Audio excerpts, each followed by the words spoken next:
What is up, y'all? I'm back with another Houston Rockets video. In today's video, the Houston Rockets have finally got their first dub of the season against the red-hot Utah Jazz. Now, just to remind everybody, Utah Jazz were 3-0 before coming into this game. We're the most surprised team in my eyes in the NBA. Nobody expected them to go 3-0. We were the first team to knock them off. Now, what a game by Mr. Jabari Smith. He's coming out there playing the 5, starting.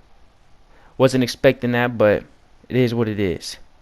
He played 34 minutes, 21 points, 6 for 10 with 9 rebounds, and 3 for 5 from the 3-point.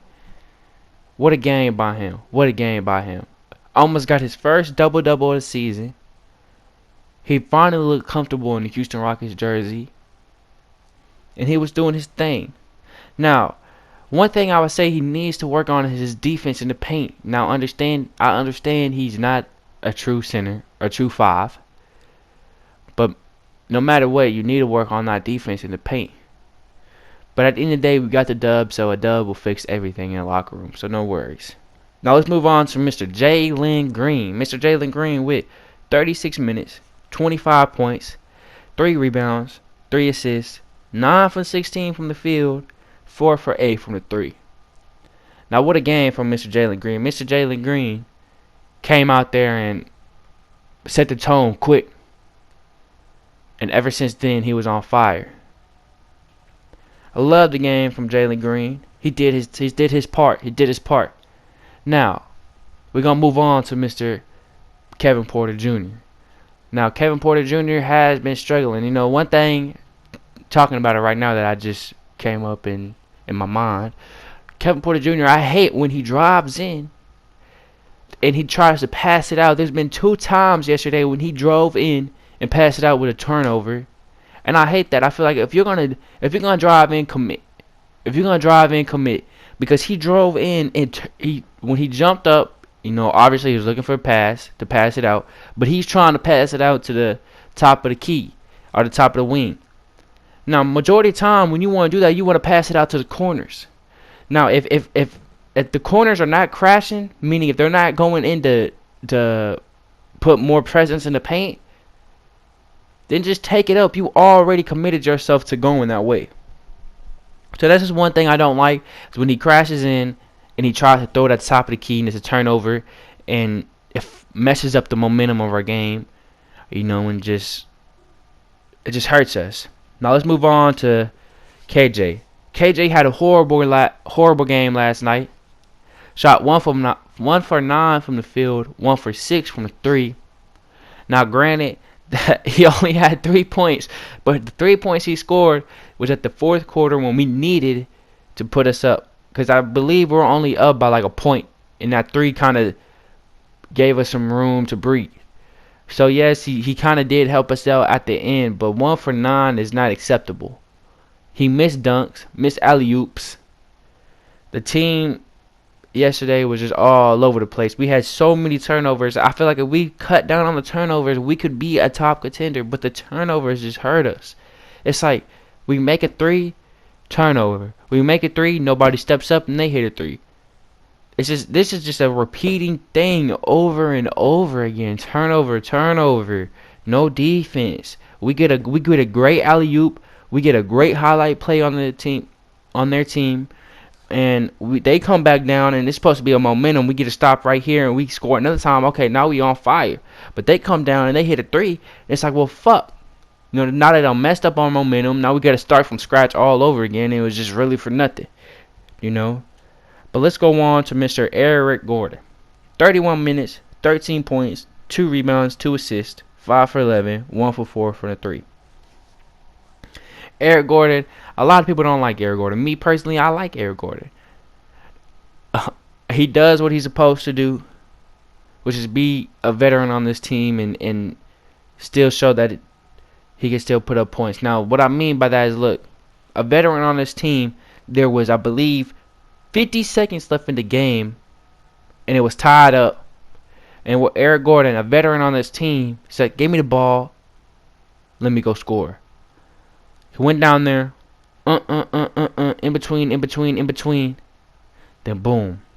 Hit an easy layup to give us a lead with like 30 seconds left. What a veteran play by Mr. Eric Gordon. Now, one thing I do not like is Daishawn Nix is playing more minutes than Josh Christopher.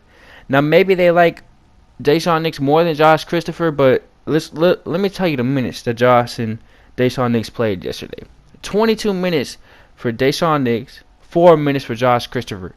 Now I understand they play two different roles. Now, when Josh Christopher is out there, he looks for his own shot. Now, what I mean by that is he has tunnel vision. He's like a player that reminds me of him in his rookie year was Donovan Mitchell. Donovan Mitchell, when he drove down in the paint, he was not passing out. So, a.k.a. tunnel vision. He was not passing out. He was going to go for his own shot, which is Josh Christopher. Josh Christopher does not pass out. He goes for his own shot. He's a little bit of a selfish player, I feel like. Daishawn Nix, I can understand. Daishawn Nix is a true point guard. Now, let's look at Daishawn Nix's stats. 22 minutes, 7 points, 1 rebound, 2 assists, 2 for 3, and 3 for 4 from the field free throw line.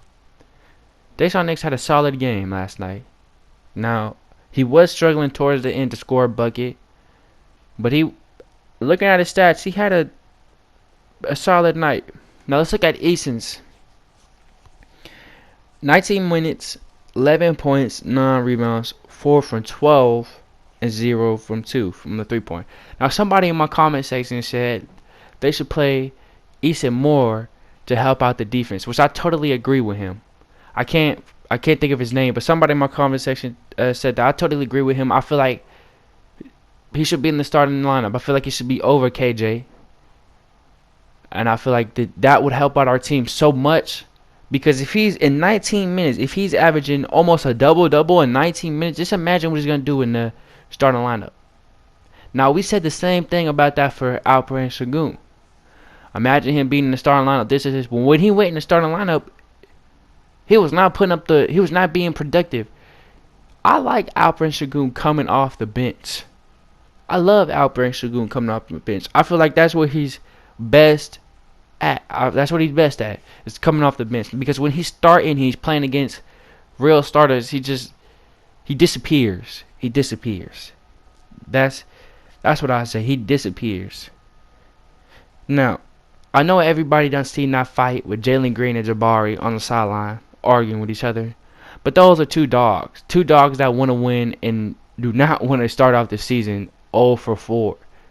Because if you start off the season 0 for 4, you done lost all your confidence. Because when you coming into this season, everybody was excited. So starting 0 for 4 is just like, man, this is another year like last year. So last game was a big relief to win. Hopefully we can come out and win this next game against Utah Jazz. Come out 2-3. And then we're facing Portland. Now Portland's on a hot streak. Portland has yet to lose a game. They are 4-0. We got games coming up, y'all. We got some good games coming up. Now, our easiest game is not till the Magic. So y'all be ready for that, November the 12th. But make sure y'all like and subscribe for more Houston Rockets videos. I appreciate y'all, and I'm out.